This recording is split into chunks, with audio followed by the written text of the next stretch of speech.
మోకాల నొప్పులకు ఎటువంటి సర్జరీ లేకుండా ఎపియాన్ పెయిన్ క్లినిక్ అందిస్తున్న అత్యాధునిక చికిత్స. నమస్తే రమగారు. నమస్తే జయ. రమగారు, ఏదైనా మంచి కథ చెప్పండి రమగారు. ఇప్పుడు నేను క్వశ్చన్ అడగాలి. నాకు తెలుసు అన్ని రోజు మంచివి కదా అని, ఇంకా మంచిది చెప్పండి ఈరోజు. నానావిధ భక్తులు, ఒక్కొక్కళ్ళకి భక్తి భగవంతుడిని తెలుసుకోవటం విధానాలు వేరుగా ఉంటాయి కదా. కొంతమంది ఏంటంటే ఇది భగవంతుడని, దీనికి ప్రచండమైన శక్తి ఆయనకు ఉందని, ఆయన వల్లే ప్రపంచం నడుస్తోందని అర్థమవుతూ ఉంటుంది. మనకు తెలుస్తుంది. భగవత్ శక్తిని గ్రహించగలుగుతారు వ్యక్తులు. కొంతమంది గ్రహించరు, కానీ ఏదో నమ్మకంతో నడిచిపోతూ ఉంటారు.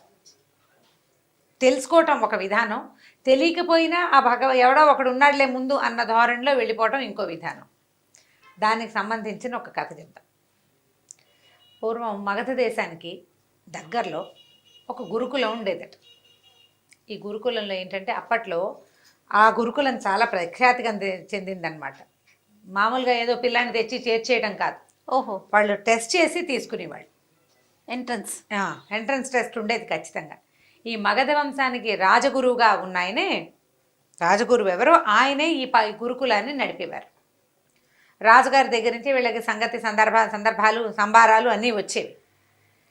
ఆయన ఇక్కడ అప్పుడప్పుడు, అంటే ఇక్కడ ఎక్కువగా ఉండి అప్పుడప్పుడు రాజధానికి కూడా వెళ్ళొస్తుండేవాడు, రాజగురువు కాబట్టి. అయితే రకరకాల టెస్టులు పెట్టేవాళ్ళు. ఎన్ని టెస్టులు వచ్చిన ప్రతి పిల్లాడికి అసలు ఏ విషయంలో వీడికి ప్రజ్ఞ ఉందో తెలుసుకునే చేసేవాళ్ళు అనమాట. ఆ కాలంలో ఇలా జరిగేదట. ఒకవేళ ప్రజ్ఞ లేదనుకో పిల్లాడికి ఏ విషయంలోనూ, వాడి కులవృత్తిలోనే మెల్లిగా తండ్రుల వెనకాలే పెట్టేవాళ్ళు. వాడికి ఏదో ఒక ప్రజ్ఞ ఉంది, వాడిని గురుకులంలో పెట్టేవాళ్ళు. ఆ గురుకులంలో శాస్త్రాలే కాకుండా మామూలుగా పౌరోహిత్యం అంటే స్మార్తానికి సంబంధించింది వేద విద్య, సాధారణ సంస్కృతము, ఆ తర్వాత ఏమో యుద్ధ విద్యలు, రకరకాలు గణితము, లెక్కలు. వాళ్ళు రేపొద్దున దీనిలాగా గుమస్తాలుగా దానిగా పనికొచ్చేవాళ్ళు అనమాట. అకౌంటెన్సీ, అలాంటి వేరు విభాగాలు ఉండేవి. అన్ని విభాగాలకి ఏదో ఒక సంఖ్యాపరమైందో ఇంకో పరమైందో ఒక ప్రశ్నలు ఖచ్చితంగా ఉండేవి. అయితే కొంతమంది తిరిగి వెళ్ళిన పిల్లల్ని ఏం చేసేవాళ్ళు, రాజుగారు వాళ్ళు ఊరికే దిగులు పడకుండా ఏదో వాళ్ళకి 10 పావలా ఇచ్చి ఇళ్ళకెళ్ళి వాళ్ళ తాలూకు సొంత పని చేసుకునేలాగా, లేదా అతి కొద్ది మందిని రాజుగారి దీంట్లో ప్రాపకంలో ఉంచుకుని అక్కడే ఆ వాకిట్లో ఏదో చిన్న పన్న పని చేస్తూ వాడు బతకాలి. ప్రజలని వదిలిపెట్టే రోజులు కావవి. వాళ్ళు ఏడుస్తారని వదిలేవాళ్ళు కాదు. నిరుద్యోగం అస్సలు ఉండేది కాదు. ఒక వయసు వచ్చిన పిల్లవాడు, చదువుకోవాల్సిన పిల్లాడు ఏదర్ చదవాలి, లేదా వృత్తి విద్య నేర్చుకోవాలి, లేకపోతే ఏదో ఒక పని చేసుకోవాలి. ఆ పని వాడికి నేర్పాలి, నిదానంగా నేర్చుకుంటారు. ఇలాంటి విధానం నడిచేది. మనం ఇది అవలంబిస్తే ఎంత బాగుంటుందో కదా. అద్భుతం కదా రమగారు. పాతకాలం స్వర్ణయుగము, ఇంకో యుగం అని. అయితే జనాభా సంఖ్య తక్కువ కదండి, అది ఒకటి క్యాలిక్యులేట్ చేసుకోవద్దు. ఇప్పుడు మన జనాభా సంఖ్య ఎంతమంది కానీ మనం ఉద్యోగాలు కానీ లేకపోతే ఇలాంటి భద్రత కానీ కల్పించగలుగుతుంది ప్రభుత్వం. అప్పుడు ఇలాంటి చదువులు కానీ ఇలాంటి ఉద్యోగాలు కానీ ఆనాడు ఉన్నాయా? అప్పుడు చేతి వృత్తులు ఉండే కదా రమ్మగారు. వంశపారంపర్యంగా అదే వృత్తి కంటిన్యూ అవుతూ ఉండేది. ఇప్పుడు మనం వస్తు వినియోగం ఎక్కువ ఉండేది. ఇప్పుడు ఉంది జయ. అంటే చేతి వృత్తులు వారు చేసే అన్ని వస్తువులు మనం ఉపయోగిస్తున్నాం. ఎందుకు ఉపయోగించాము? అన్ని ఎలక్ట్రానిక్ గుడ్స్ వచ్చేలేదా రమ్మగారు? మరి అవన్నీ చేయడానికి మనుషులు కావద్దా? మిషన్స్ అయిపోవట్లేదు. మెషిన్ ఆన్ చేయడానికి మనిషి కావద్దు. ఇప్పుడు 10 మంది చేసే చోట ఒక్కరు సరిపోతారుగా. సరిపోరు. అది ఒకటి ఆలోచించద్దు. అలా కాదు, ఎప్పటికీ అదే సైజు. నీకు గుప్తుల కాలం నాడు ఉన్న మనుషులు ఆ కాలానికి ఎక్కువే, తర్వాత కాలానికి ఉన్న వ్యక్తులు ఆ కాలానికి ఎక్కువే. ఇప్పుడు ఈ కాలానికి ఎక్కువ. అందరూ రాట కట్టినట్టు ఒకే వైపుకి పరిగెత్తకుండా నలుగురిని 4 వైపుల పెట్టే పని ప్రభుత్వం చెయ్యాలి. ఇది వరకు చేసేవాళ్ళు ఇప్పుడు చేయట్లేదు. ప్రభుత్వంగా ప్రధానంగా చేతి వృత్తులు ఉండేవి. వంశపారంపర్యంగా అదే వృత్తి కొనసాగుతుండేది. ఇంత ఆధునికత సాంకేతికత ఎక్కడున్నాయి? ఇప్పుడు ఆధునికత 10 మంది చేసే పనిని ఇప్పుడు ఈవెన్ పొలాల్లో కోతలు కోయటానికి కూడా మిషన్స్ వాడేస్తున్నామా? 10 మంది చేయాల్సిన పని ఒక మిషన్ చేసేట్లా ఒక మనిషితో దాంతో కల్పించలేకపోతుంది. సో అప్పుడు మనం ఏం చేయాలి? చేతి వృత్తులను ప్రోత్సహించడం, శాస్త్ర సాంకేతికని వేరే రంగాల వైపు మరల్చి ఉద్యోగ భద్రత కల్పించడం, ఉద్యోగాలు కల్పించడం, ఈ వైపు ఆలోచించాలి. దానికి చేయాల్సిన గవర్నమెంట్ అయినా కాదా? ప్రభుత్వం చెయ్యాలి అలాంటిది. అప్పుడు చేసేవాళ్ళు. ప్రభుత్వం చెయ్యాలి తప్పకుండా. ఆ మొత్తం ఈ దేశంలో, ఈ రాజ్యంలో, ఈ ఊళ్ళో ఉన్న వాళ్ళందరికీ తినడానికి తిండి ప్రతివాడికి ఉండాల్సిందేనన్న నియమం అప్పుడు ఉండేది. అయితే ఏమైంది, ఈ చాలామంది స్టూడెంట్స్ వచ్చారు ఈ సంవత్సరం కూడా. ఒక సంవత్సరం వచ్చేసరికల్లా కొంతమంది పిల్లలు తిరిగి వెళ్ళిపోవాలి. అయితే వాళ్ళల్లో ఒక పిల్లాడు, వాడికి పేరు ఏదో ఉంది కానీ ఇప్పుడు నాకు అది గుర్తు రావట్లేదు. ఏమనుకుందాము, వృషభుడు అనుకుందాం వాడి పేరు. వృషభుడు. వృషభం అంటే ఎద్దు, అందుకని ఆ పేరు చెప్తున్నాను అనమాట. వాడు ససేమిరా నేను ఇంటికి వెళ్ళను అన్నాడు. ఇంటికి వెళ్ళను అన్నాడు. ఇంటికి పంపలేకపోయారు వాడిని. వాడికి ఏమీ రాదు, మొద్దు సరిగ్గా చెప్పాలంటే ఏం రాదు. ఏం చేస్తారు, వాడు నేను వెళ్ళనంటాడు. వాళ్ళ అమ్మా నాన్న ఏమో ఇప్పటికి 2-3 గురుకులాల్లో వీడు తిరిగిపోయాడండి, ఏదో ఒకటి చేసి ఉంచుకోండి, ఏమీ రాకపోతే ఏదో పని చేస్తూ ఇక్కడే ఉంటాడు. వాడికి చదువుకునే వాళ్ళని చూస్తే ఇష్టం, వాళ్ళతోటే ఉండాలని ఉంది. వాళ్ళు కొంచెం కలిగిన కుటుంబమే, వాళ్ళకి ఇంటి దగ్గర తిండికి లోటేం లేదు, వాడు పాఠశాలలో ఉండాలనుకుంటున్నాడు. అప్పుడు రాజుగారి ద్వారా ఏదో 2 మాటలు చెప్పించి గురువుగారిని ఒప్పించి ఆ పిల్లాడిని అక్కడ వదిలిపెట్టి వెళ్ళిపోయారు. ఈ మన రాజగురువే ఇక్కడ గురువుగారు అని చెప్పాం కదా, ఈయన మహారామ భక్తులు. ఎంత రామ భక్తులు, ఏది ఆయన ముందు పెట్టినా రామార్పణం అనేవారు. అంతా రామార్పణమే, భోజనం చేస్తూ రామార్పణం, ఎవరైనా దండం పెడితే రామార్పణం. అదొక అలవాటుగా ఉండేది. మనం రామ అనుకుంటాం కదా, అయ్యో రామ అంటాం, ప్రధానికి రామ అంటాం, ఆయన రామార్పణం అంటారు. నమస్కారాన్ని స్వీకరించడానికి రామార్పణమే. ఆహారం, మంచినీళ్ళు, ఎక్కడైనా కూర్చో మంచి ఆసనం ఇచ్చి గురుగారి ఈ ఆసనం మీద మీరు కూర్చోంటే రామార్పణం అని దండం పెట్టుకుని అక్కడ కూర్చునేవారు. ఆయనకి రామార్పణం అనేది ఊత పదం, అన్నీ ఆయనకి సమర్పించటమే, అన్నిటి రాముడికి సమర్పించటమే ప్రతిదీ. సరే, ఈ పిల్లాడు ఇక్కడ ఉండటం మొదలెట్టాడు. ప్రతి క్లాస్లోనూ కాసేపు కూర్చునేవాడు, లేచి వెళ్ళిపోయేవాడు. ఆ పాఠం ఈ పాఠం అన్ని పాఠాల చుట్టూతా తిరుగుతూ ఉండేవాడు. పిల్లాడు కొంచెం మొద్దుగా ఉండేవాడుగా, వాడిని వాళ్ళు వీళ్ళు ఎక్కిరిస్తూ ఉండేవాడు, కానీ వాడికి తెలిసేది కాదు, ఎక్కిరిస్తున్నారని అర్థమయ్యేది కాదు. సరే, ఈ అన్ని పాఠాలు అయ్యాక వంటలు చేయడానికి కూడా ఒక క్లాసులు నడిచేవి. పాకశాస్త్రం మాత్రం నేర్చుకోవద్దు, ఇప్పుడు రాజుగారి ప్రాపకంలో నడిచే పాఠశాల కదా, ఒక వంటశాల ఉండేది.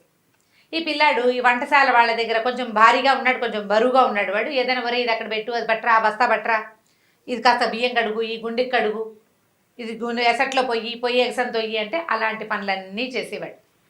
క్రమంగా పిల్లలందరినీ చూసొచ్చి పొయ్యి దగ్గర కూర్చోవటం నేర్చుకున్నాడు. వాడు వంటశాలలోనే వాడు బాగా సహాయం చేసేవాడు ప్రతి పని. అక్కడి నుంచి మరి ఇప్పుడు ఇన్ని క్లాసులకి తిరిగి వంటశాల దగ్గర చేరిన పిల్లాడు ఈ మాత్రం తిండు, బాగానే తింటాడు. తిండి వంట పట్టి పిల్లాడు చక్కగా ఎదిగాడు పుష్టిగా. అయితే వీడికి సందట్లో ప్రతి క్లాసుకి వెళ్తాడా, ఒక్క పాఠం వచ్చేది కాదు వాడికి. కానీ గురువుగారు అనే రామార్పణం మాత్రం వంట పట్టింది. రామార్పణం అనేవాడు. పొయ్యిలో ఎగసం దోసి రామార్పణం, బియ్యం ఎత్తి ఎసట్లో పోసి రామార్పణం, ఆకుకూర తరిగి రామార్పణం అనేవాడు. సరికి ఏవో ఒక పదం వచ్చింది కదా, పెద్దగా మాటలు రావు వాడికి, ఏవో కాసిన చిన్న చిన్న పదాలు, అవద్దు, అవును, కాదు, అలాంటివే వచ్చు, చిన్న చిన్నవే. కానీ మాటలు కూడా రానంత మేధకుడు, పర్సనాలిటీ మాత్రం బాగుండేది. అయితే సరే, ఇట్లాగే జరుగుతోంది. ఒక సంవత్సరం గడిచిపోయింది. వీడికి ఏమైనా వచ్చిందంటే ఏమి రాలే, రామార్పణం తప్పిస్తే ఇంకేం రాదు. కానీ వాడికి ఏం వచ్చిందంటే అంత అన్నం వండటం, పప్పు చేయటం వచ్చింది. ఓ పదార్థం చెయ్యి అంటే వాడు ఆకుకూర వేసి పప్పు వండుతాడు, దోసకాయ వేసి పప్పు వండుతాడు, టమాటా వేసి పప్పు వండుతాడు. పప్పు చేసి దానికి ఇంత తాలింపు వేసి అక్కడ పెట్టడం వచ్చు. ఇంతమంది విద్యార్థులు ఉన్నారుగా, పెద్ద గుండిగా చేయగలడు. చిన్నది గబుక్కని ఎవరైనా వచ్చారంటే, సాపాట్లు భోజనాలు అయిపోయిన తర్వాత ఎవరైనా గురుగారిని చూడడానికి వచ్చారనుకో, ఒక గ్లాస్ బియ్యం పెట్టి ఒక కాస్త పప్పు వండారంటే చెక్మాని కాస్తంత పప్పు అన్నం. అప్పట్లో మనలాగా 4 పదార్థాలు తినేవాళ్ళు కాదు, పప్పు అన్నం మజ్జిగ అన్నంతో సరిపోయేది. అది నేర్చుకున్నాడు. సరే, కొంచెం అన్నం వండుకుని తింటాం వాడికి వచ్చు. ఏదైనా కార్యక్రమాలు అవి ఉన్నప్పుడు అన్ని పనులలో వాడు వెనకాల ఇది పట్టుకోరా, ఎత్తరా, అలాంటి పనులు చేసేవాడు. బాగా ఊహొచ్చింది, కొంచెం ఎదిగాడు. మొదట వచ్చినప్పటికీ ఇప్పటికీ ఏమైందట, గురువుగారికి పొలాలు అవి కూడా ఉన్నాయి. అంటే ఈ పాఠశాలకి, ఆశ్రమ పాఠశాల కదా, గురుకులానికి ఉన్నాయి ఇవి పొలాలు. అంటే జొన్న చేనుకి కాపలా పంపించాలి ఎవరినైనా. సైనికులు చాలామంది ఉంటారు వీళ్ళ దగ్గర. అయితే అప్పుడు ఏదో ఒక చిన్న యుద్ధపు ఆలోచనలు ఏవో ఉండి సైనికులందరినీ పంపించేశారు రాజధానికి. పిల్లలే కాపలాలు కాసుకుంటున్నారు. ఏమనుకున్నారు, ఈ వృషభుడు ఉన్నాడు కదా, వీడు ఎలాగో ముద్రా చిప్ప, ఇక్కడ చేసే పని ఉంది, చదువు ఎలాగూ లేదు, పరీక్షల వేళ వచ్చేసింది, వీడిని జొన్న చేనుకి కాపలా పంపిద్దాం అనుకున్నారు. జొన్న చేనుకి ఏం చేయాలి, వడిసలు విసరాలి, హే హే అని కేకలు పెట్టాలి, ఇప్పటికప్పుడు డప్పు కొట్టాలి. సరే, ఏం చెప్పారు, వాడిని ఏరా వెళ్తావంటే వెళ్తానన్నాడు. పొద్దున్నే పోయి రాత్రికి రావాలి. పొద్దున్నే ఏం చేశారు, వీడికి ఒక గ్లాస్ బియ్యం, తర్వాత ఎంత పప్పు, ఆకుకూర, కాస్త తాలింపుకి అవి మూట కట్టించారు. పొయ్యి వెలిగించుకోవటం అన్నీ వచ్చు వాడికి. 2 గిన్నెలు అన్నీ చిన్న బండి మీద వేసి ఏం చేశారు, గిన్నెలు అవి అక్కడే వదిలిపెట్టరా, పాపది బియ్యం అయిపోతే రేపు పొద్దున పట్టుకెళ్దు కానీ అన్నారు. సరే, ఒక సీనియర్ విద్యార్థి ఒకడు, వీడి కొంచెం అంటే వీడికి మాటలు అర్థం కావాలి కదా, బాగా చెప్పగలిగిన ఓపిక ఉన్నవాడిని ఒకడిని ఇచ్చి పంపారు. వాడు పోయి వీడిని తీసుకెళ్ళి ఆ చేను గట్టు మీద దిగబెడిచి ఒక పెద్ద చెట్టు ఉంది, దానికి కింద చక్కగా నీడగా ఉంది. 3 రాళ్ళు పెట్టి పొయ్యి అరేంజ్ చేసి, అరే అన్నం వండుకుని తినరా, ఇదిగో ఇక్కడ పిక్కలు వస్తాయి, వాటిని చప్పట్లు కొట్టు, ఈ డప్పు కొట్టు, ఈ కర్రలు విసురు, చుట్టూతా తిరుగు, వీళ్ళందరినీ పక్షులను రానివ్వకుండా తోలేసేయి, అన్నం వండుకు తిరు. పొద్దునే వండేస్తే పొద్దున ట్రిప్ తింటాడు, మళ్ళీ రాత్రికి ఇంకో సాయంకాలం చీకటి పడ్డాక 2వ ట్రిప్ తిని చీకటి పడ్డాక నడిచి వచ్చేసి ఇంటికి పాఠశాలకు వచ్చి పడుకోవటం. మళ్ళీ పొద్దున్నే లేచి బియ్యం పప్పు మూట కట్టుకుని వెళ్ళిపోవటమే. ఓ 10 రోజులు కాపలా కాయాలి, ఎందుకంటే జొన్న చేను బాగా పాలు పోసుకున్నాక ఓ 10 రోజులు కాపలా కాసాక జొన్న కోసేస్తారు. ఈ 10 రోజులు కాపలా పిల్లని పంపాలి. బాగానే ఉంది. సరే వెళ్ళాడు పొద్దున, మర్నాడు అది తీసుకెళ్ళాడు, అన్నీ ఏర్పాటు చేసి ఆ సీనియర్ విద్యార్థి ఇంటికి వచ్చేసాడు, పాఠశాలకు వచ్చేసాడు. రాత్రికి వీడు వెనక్కి వచ్చి పడుకుని దగ్గరకు వచ్చినప్పుడు వంటశాల ఏర్పాట్లు చేయడానికి ఒక ఆయన ఉండేవాడు, ఒక సూపర్వైజర్. ఒక మనిషి బియ్యం చాలలేదండి, మరి కాసిన బియ్యము పప్పు ఇవ్వండి అని అడిగాడు. నేనేమనుకున్నాను, సరేలే మనం ఏదో అందాజుగా ఇచ్చాం, వాడికి ఏం సరిపోతుంది, పిల్లాడు కొంచెం ఎదిగాడు కదా అని ఏం చేశారు, ముందు రోజు ఇన్ని బియ్యం ఇచ్చారా, మర్నాడు అన్ని బియ్యం ఇచ్చారు. పప్పు కూడా 2 గుప్పెళ్ళు ఎక్కువ వేశారు, 2 ఆకుకూర కట్టలు ఎక్కువ వేశారు, తాలింపు దినుసులన్నీ పెంచారు, చిన్న చిన్న మూటలు కట్టేసి పెట్టేశారు. ఆ మూటలు పుచ్చుకు పోయాడు మర్నాడు పొద్దున. మర్నాడు రాత్రి వచ్చేసాడు. మరి అన్నం చాలలేదండి కావాలన్నాడు. ఇది పరిపాటాలేక ఎక్కువ తింటున్నాడు ఏమిటో వీడు, ఆ మాత్రం బియ్యం ఇచ్చాను, అంతకంటే ఏం తింటాడు, చిన్న వెధవా, ఇంతకు చేసి వాడికి 15-16 ఏళ్ళు, అంతకంటే ఏం తినేస్తాడు అనుకున్నాడు. 3వ రోజు కూడా పెద్ద మూట కట్టారు. 4వ రోజు కూడా మళ్ళీ అడిగాడు, సరిపోలేదు అని. ఎవడైనా దొంగ వెధ వచ్చి వీడి దగ్గర తినేస్తున్నాడా, ఇంత తింటమేమిటి. 5వ రోజు కట్టించుకున్నాడు. వాడికి ఆయనకి ఆ సూపర్వైజర్కి విసుగు పుట్టింది. అరే సరిపోదు ఎందుకు రా నీకు అని కసిరాడు. అయ్యో చాలటం లేదండి నిజంగాను అన్నాడు. పిచ్చి వెధవా, పాపం వీడికి ఏవో 2-3 మాటలు వచ్చు అంతే, ఏదో చిన్నగా చెప్తాడు, సరే కానిలే, ఏ కోతులో ఉడతలకో ఎవరైనా పెడుతున్నాడేమో తోచదు కదా, మరి ఒక్కడే ఉంటున్నాడు పిల్లాడు, ఏ ఉడతలకో అన్నం పెడుతున్నాడు అనుకున్నారు. ఉడతలకైతే మాత్రం ఇంత గిన్నెడు అన్నం ఏం పెడతాడు, గిన్నె వదిలేశాడు, పెద్ద గిన్నె తీసుకెళ్ళటం మొదలుపెట్టాడు. అన్నానికి పెద్ద గిన్నె, మరి ఇన్ని బియ్యం ఉడకద్దు, పప్పుకు పెద్ద గిన్నె. 5 రోజులు గడిచిపోయినాయి. 6వ రోజు ఆయనకి విసుకొచ్చేసింది. ఇది లాభం లేదు, గురువుగారికి చెప్పాలనుకున్నారు. సరే గురువుగారి దగ్గరికి తీసుకెళ్ళి వీడంటే మొదటి రోజు నేను బియ్యం ఇచ్చాను, 2వ రోజు 3వ రోజు ఇప్పటికి ఇంత దబరా గిన్నె తీసుకెళ్ళాడు, ఇంత గిన్నె, ఇన్ని డబ్బాల బియ్యము, ఇంత పప్పు, ఇన్ని ఉప్పులు తీసుకెళ్తున్నాడు, 6 డజన్ మందికి సరిపోయేంత పదార్థం పట్టుకెళ్ళాడు. మరి ఏం చెప్పాలండి ఈ పిల్లాడికి అనేసరికల్ వాడికి పెద్దగా మాటలు రావు, గబగబా మాట్లాడలేడు. గురువుగారు అన్నారు, ఏరా అన్నారు.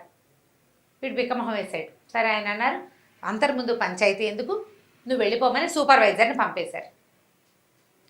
వెళ్ళని అడిగారు, ఏరా అన్నం వండుతున్నావంటే వండుతున్నానండి అన్నాడు. తింటున్నావా అంటే ఎక్కడండి, తిని 5-6 రోజులైంది అన్నాడు. అన్నమంతా ఏం చేస్తున్నావురా అన్నాడు. నువ్వు ఇన్ని డబ్బాలు బియ్యం పట్టుకెళ్ళావా అంటే పట్టుకెళ్ళానండి. వాడి ప్రతి వాక్యానికి రామార్పణం అంటుంటాడు. పట్టుకెళ్ళానండి రామార్పణం. మరి ఎందుకు తినలేదురా అంటే ఎక్కడ తినండి రామార్పణం, తినడానికి అవకాశం లేదండి రామార్పణం అనేసరి గురువుగారు రామార్పణం అనుకుని ఏమిట్రా సరిగ్గా చెప్పన్నాడు. కాదండి మొదటి రోజు పెద్దన్నయ్య నన్ను తీసుకెళ్ళాడా, అన్నం వండుకోమన్నాడా, అన్నం వండుకున్నానండి, వండుకుని ఆకేసుకున్నానండి, అక్కడ ఏముంటాయి పెద్ద పెద్ద చెట్ల ఆకులు ఉంటాయి, 2 ఆకులు కలిపి కుట్టి విస్తర చేసుకున్నాడు, వాడికి ఆ పనులు వచ్చు, అక్కడే ఉన్నాడు కదా పాఠశాల. ఆకేసుకున్నానండి, నేల శుద్ధి చేశాను, ఆకేసుకున్నాను, అన్నం పప్పు వడ్డించుకున్నానండి, రామార్పణం అని దండ పెడుతుంటే ఒక ఆయన వచ్చాడండి. రామార్పణం ఒక ఆయన వచ్చాడు. ఆయన అన్నం పెడతావా నాకేనా అన్నాడు. అనేసరికల్లా మరి ఎవరికైనా అన్నం పెట్టమని నేర్పించారు కదా, పాఠశాలలో వాడికి నేర్పించిన విద్య ఏంటి, ఎవరికైనా పెట్టి తినాలి. వాడికి రెగ్యులర్ ప్రాక్టీస్ అది, వాడంతటి వాడు కంచం పెట్టుకుని అన్నం తినకూడదు. మరి ఇప్పుడు మేధకుడైన పిల్లవాడికి చెప్పాలి కదా, ఏదో ఒకటి నేర్పాలి. వీళ్ళు ఏం చేశారు, అన్నం పప్పు వండటంతో పాటు ఎవరికైనా పెట్టి తినడం అలవాటు చేశారు. ఆయన వచ్చాడండి, అక్కడ ఎవరు లేరు, ఎవరికి పెట్టినా అని చూశాను, రామార్పణం ఎవరికి పెట్టను అని అనుకుంటే ఆయన వచ్చాడు. సరే వచ్చాడు కదా అని రామార్పణం ఆయనకి పెట్టానండి. ఆయన తినేశాడు. ఆయనే తిన్నాడండి మొత్తం, నాకు చాలలేదు. ఆయన తిన్నాక నాకు ఆకలి లేదండి, ఆయన వెళ్ళిపోయాడు. 2వ రోజున ఆయన వస్తాడేమోనని 2 డబ్బాలు బియ్యం పట్టుకెళ్ళా, మళ్ళీ వండుకున్నానండి రామార్పణం, ఆకేసుకున్నారండి, 2 ఆకులు వడ్డిచ్చానండి, ఆయన కూడా వస్తాడని. రామార్పణం వడ్డించాక ఆయన వాళ్ళ ఆవిడని తెచ్చాడండి. ఆవిడకి ఎంత బాగుందో, భలే బాగుందండి ఆవిడ. రామార్పణం ఎంత చక్కగా ఉందో. ఇద్దరు కలిసి అన్నం తినేశారండి. రామార్పణం, నాకు ఆకలి లేదు, నేను తినలేదు కానీ నాకు ఆకలి లేదు. 3వ రోజున 3 డబ్బాలు పట్టుకెళ్ళాను బియ్యం. మళ్ళీ రామార్పణం అన్నం వండుకున్నాను. ఈసారి వాళ్ళ తమ్ముట్ట పెద్ద బాణం అది పుచ్చుకున్నాడు. ఆయన దగ్గర కూడా బాణం ఉందండి, ఇంత పొడుగునున్నాడు. ముగ్గురు కలిసి తినేశారు రామార్పణం. 4వ రోజు మళ్ళీ 4 డబ్బాలు అన్నం ఉంటే వాళ్ళు ముగ్గురు వస్తారేమోనని వాళ్ళు 3 విస్తళ్ళు వేసి నా కోసం కూడా 4వ విస్తరి వేసుకుంటే 4 విస్తలు ఆయన ఇంకో తమ్ముడిని తీసుకొచ్చాడండి. అసలు ఈయనండి అచ్చు ఆ పెద్ద ఆయన లాగానే ఉన్నాడండి. మొదట వచ్చిన ఆయన ఎర్రగా ఉన్నాడండో, ఈయన మాత్రం సేమ్ డిట్టో పెద్ద ఆయన ఎలా ఉన్నాడో ఈ తమ్ముడు కూడా అలాగే ఉన్నాడు. అదే రంగు అదే రూపం. బాణాలండి వాళ్ళ దగ్గర. ఏమోలే అని నలుగురికి పెట్టేశానండి, నాకు ఆకలి లేదు. రామార్పణం 5వ రోజు మళ్ళీ పట్టుకెళ్ళానండి. ఈసారి వాళ్ళు నలుగురు, ఒకవేళ ఆయనకి ఇంకో తమ్ముడు ఉన్నాడేమో, ఎందుకు వచ్చిందిలే అని అనుకున్నాను. అయినా కూడా నేను తిందామనుకున్నా. వాళ్ళు నలుగురు, నేను ఒకదాన్ని అనుకున్నా. 5 ఆకలేస్తే ఆయనకి 3వ తమ్ముడు ఉన్నట్టండి, బంగారపు రంగు, ఆయన్ని తీసుకొచ్చాడండి. వాళ్ళు 4 అన్నదమ్ములు, ఒక ఆవిడ. అందరూ ఎంత బాగున్నారో, ఇంతంత పొడుగు మనుషులు, బాణాలు, బట్టలు ఎంత బాగున్నాయో. వాళ్ళు 5గురు కూర్చుని తినేశారు. 6వ రోజు కూడా పట్టుకెళ్ళానండి. ఈసారి వాళ్ళ బంటుట, ఆయన ఎంత ఉన్నాడో వీళ్ళందరినీ కలిపితే ఆయన అంత ఎత్తవుతారండి రామార్పణం. ఆయన దగ్గర ఒక పెద్ద గద కూడా ఉందండి. వాళ్ళందరూ తినేశారు. రేపు ఎవరు వస్తారో అందుకని ఇవి చాలదు, నాకు ఎక్కువ కావాలంటే గురువుగారు నిర్ఘాంతపోయాడు. ఒక ఆయన వచ్చాడు, భలే అందంగా ఉన్నాడు, బాణాలు పట్టుకుని ఉన్నాడు. వాళ్ళ ఆవిడ వచ్చింది, ఆవిడ చాలా అందంగా ఉంది. 2వ రోజో తమ్ముడు, 3వ రోజో తమ్ముడు, 4వ రోజో తమ్ముడు వచ్చాడు. ఒక బంటు కూడా వచ్చాడు. ఎంతమంది అయ్యారు? 4 అన్నదమ్ములు, భార్య, బంటు. ఈ 6గురు ఉండే సమూహం ఎక్కడిది? వీడు రామార్పణ. అప్పుడు ఆయనకి స్ట్రైక్ కూడా ఏమైందంటే, వీడు అవును కాదు లేదు లాంటి మాటలు చెప్తాడు. కావాలి నాకు వద్దు తప్ప వీడికి వాక్యాలు మాట్లాడటం రాదు. పైగా 6 రోజుల నుంచి అన్నం తినని పిల్లవాడు శుభ్రంగా ఉన్నాడు. పైగా ప్రవాహంలాగా మాట్లాడేస్తున్నాడు. ఆయన గబగబా లేచొచ్చాడు. లేచొచ్చి వాడి నెత్తి మీద 2 చేతులు పెట్టేట్ల మొహం మీద పెట్టేసరికల్లా ఆయనకి ఒక షాక్ కొట్టినట్టు తెలిసిందనమాట. వీడు ఎవరినైతే రోజు చూస్తున్నాడో, రామార్పణం సాక్షాత్ రామచంద్రమూర్తి కుటుంబాన్ని చూస్తున్నాడు. వాడు భగవంతుడని తెలియదు వాడికి. రాముడని, లక్ష్మణుడని, భరతుడని, శత్రుఘ్నుడని, సీతమ్మ తల్లిని వచ్చింది, ఆంజనేయుడని వాడికి తెలియదు. తెలియకుండా రామార్పణం ఎవరికైనా పెట్టి అన్నం తినాలన్న వాడి ఆలోచనకి భగవంతుడు రామార్పణం అన్నందుకు రాముడు వచ్చి తింటున్నాడు ప్రతిరోజు. ఆయన కదిలిపోయాడు, అరిచి కేకలు పెట్టాడు, రండ్రా రండ్రా అందరం వెళ్దాము, రోజు ఇవాళ కిష్కింధాపుర వాసులంతా వస్తారని ఎంత అరిచి, అసలు ఎంత ఉద్వేగం అయిపోయిందంటే, సంవత్సరాల తరబడి నా బతుకంతా రామార్పణం అన్నా కూడా భగవంతుడు నన్ను కరుణించలేదు. అమాయకుడు, మేధకుడు, బుద్ధి లేనివాడు, అన్నం తింటని తప్పిస్తే రెండో పని చేత కానివాడు, వాడికి భగవంతుడు ఇట్లా చూపించాడు కరుణ. ప్రతిరోజు 6 రోజులు వాడికి చూడ్డానికి వచ్చాడు. 6 రోజులు వాడు పెట్టిన అన్నం తిన్నాడు. ఆయన ఉద్వేగాన్ని తట్టుకోలేకపోయాడు అనమాట. ఇక బళ్ళు కట్టించి ఎంత ఆహారమో పట్టుకెళ్ళారట, ఎన్ని పదార్థాలో పట్టుకెళ్ళారు అక్కడికి, ఆ పొలం దగ్గరికి. బోల్డ్ అంత వంట చేశారు. అందరూ చూస్తున్నారు. ఆకులు వడ్డిచ్చేయరా, ఎవరు వస్తారో చూద్దామంటే బోలెడు ఆకులు వేసి వడ్డిచ్చాడు ఈ వృషభుడు. ఎవ్వరు రాల. చాలా సేపటికి చూస్తున్నాడు. రోజు మనుషుల్ని చూడడం అలవాటైంది. బోలెడంత పెద్ద కోతల మంద ఒకటి వచ్చి ఒక్కొక్క ఆకు ముందు కవాతు చేస్తున్న సైనికుల్లాగా కూర్చుని వడ్డిచ్చిన ఆకుల్లో శుభ్రంగా ఆహారం అంతా తినేసి లేచాడు. ఈ గురువుగారు, ఆయన శిక్షగణము, ఆ ఆశ్రమ పాఠశాలలో పనిచేసే సమూహం బోళ్ళంతమంది ఉన్నారా, అందరూ మనుషులు ఉన్నారన్న భయం కూడా లేదు. ఎలా అంత సమూహం, వానర సమూహం ఎలా వచ్చిందో ఎలా వెళ్ళిపోయిందో తెలీదు. వచ్చింది మొత్తం వండిన పదార్థం ఒక్క మెతుకు మిగల్చకుండా, వెనక్కి ప్రసాదం మిగల్చకుండా మొత్తం పెట్టినవన్నీ తినేసేసి లేచెళ్ళిపోయి గురువుగారి పిల్లవాడి పాదాలు పట్టుకున్నారు. రామార్పణం అనేది నోటితోటి అంటున్నాను నేను, వీడు త్రికరణ శుద్ధిగా అన్నాడు. అది తప్ప ఇంకొకటి లేకుండా చేసిన మనస్ఫూర్తిగా లోపల నుంచి, మామూలుగా నోటితో అంటంగా, మనోవాక్కాయ కర్మలతోటి, మాటతోటి, మనసుతోటి, కర్మతోటి కూడా, మనోవాక్కాయాలతోటి చెయ్యాలి. అది మనం చెయ్యాలి కదా, నోటితోటి అంటే ఏం ప్రయోజనం? ఆ దానికే భగవంతుడు వీడిని ఇట్లా కరుణించాడని ఆ పిల్లాడిని భుజాన్ని ఎత్తుకుని, ఆయన నువ్వు ఎంత అదృష్టవంతుడివిరా, ఎన్ని జన్మల పుణ్యం చేస్తేనే ఈ ఫలితం లభిస్తుంది. ఇప్పటికీ వచ్చిన వాడు దేవుడని రాముడని వాడికి తెలియదు, కానీ వాడి బుద్ధి మాత్రం వికసించింది. తర్వాత వాడు ధారాళంగా మాట్లాడటం మొదలుపెట్టాడు. ఈ గురువుగారు వాడికి స్వయంగా దగ్గర కూర్చోబెట్టుకుని, మేధకుడని వాడిని పక్కన పెట్టకుండా వాడికి స్వయంగా చదువు చెప్పి తన దగ్గరే ఉంచుకున్నారట. సంవత్సరాల తరబడి గురువుగారిని పక్క నుండి సేవించే భాగ్యం వాడికి లభించింది భగవంతుని చూసిన కళ్ళ వల్ల. నమ్మిన వాడికి ఇలా వస్తాడు దేవుడు. ఆయన దేవుడని మనం తెలుసుకోలేము, అంతే. ఇది దేవుడు ప్రతివాడికి, అందరికీ కోదండం పుచ్చుకుని వస్తాడా రాముడు? రాడే, సహాయకారి అవుతారు త్రికరణ శుద్ధితో.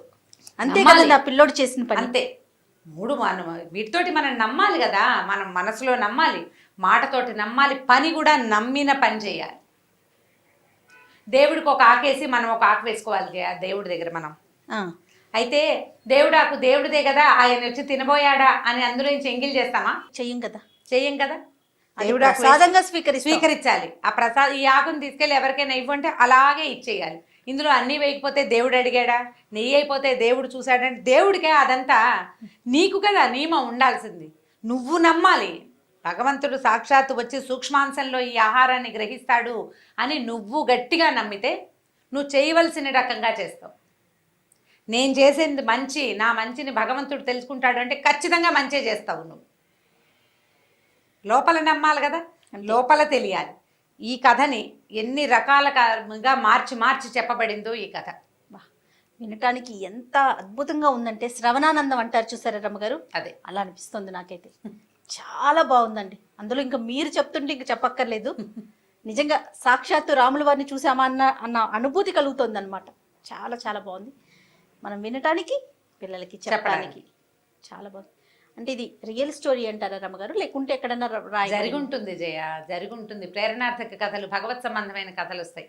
చాలా పుస్తకాలు ఉన్నాయి, గీతా ప్రెస్ వాళ్ళు వేసినవి. అందులో ఉన్న కథ ఇలా క్రమంగా రకరకాల జరిగి ఉంటుంది. ఎందుకంటే ఇప్పుడు పిల్లాడు చూశాడు ఇలా 5 మనుషులు రావటం. అవును, 4 అన్నదమ్ములు, ఒక స్త్రీ, ఒక బంటు, 6 రావడం పిల్లాడు చూశాడు. వాళ్ళని వాడు భగవంతులని తెలుసుకోలే, అతను చెప్పిన ఆనవాళ్ళని బట్టి గురువు ఊహించాడు. అవును, మొత్తానికి అద్భుతమైన కథ ఒకటి చెప్పుకున్నాం ఇప్పుడు మనం. చాలా అద్భుతమైన కథ అండి రామార్పణం. చాలా చాలా బాగుంది రమ్మగారు. రెగ్యులర్గా కొంచెం ఇలాంటి స్టోరీస్ ఎక్కడున్నా వెతికి తీసి మా అందరికీ అందించండి మీరు. తప్పకుండా. ఓకే రమ్మగారు, నమస్తే. నమస్తే జయ. ఈ వీడియో కనుక మీకు నచ్చినట్లయితే లైక్ చేయండి, షేర్ చేయండి. మరిన్ని ఇంట్రెస్టింగ్ వీడియోస్ కోసం మా ఛానల్ని సబ్స్క్రైబ్ చేసుకోండి.